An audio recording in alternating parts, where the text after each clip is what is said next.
Pemirsa, petani Gampung Lamanyang, Kecamatan Pekanbadak, Kabupaten Aceh Besar mengembangkan timun sebagai penghasilan sehari-hari dengan memanfaatkan kebun yang biasanya menanam bawang merah.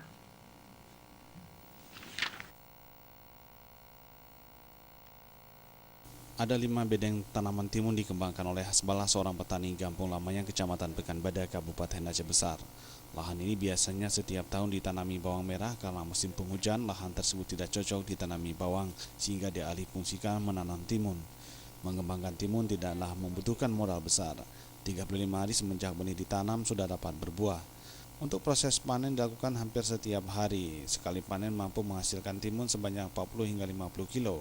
Itu pun disesuaikan dengan kondisi buahnya. Kira-kira kalau satu hari sekali petik 50 kilo, 30 kilo. 50 kilo. Untuk harga berapa? Harga sekarang 5.000, tapi sekarang kemarin udah turun, udah 4,5. 4,5. Berapa penghasilan per hari dari timun ini? Kalau kita kira rata-rata per hari 100.000.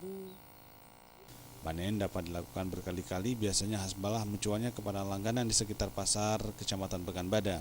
Per kilo dijual Rp4.500. Dalam sehari mampu mendapatkan penghasilan Rp100.000 dari menjual timun. Tim Liputan Aceh TV.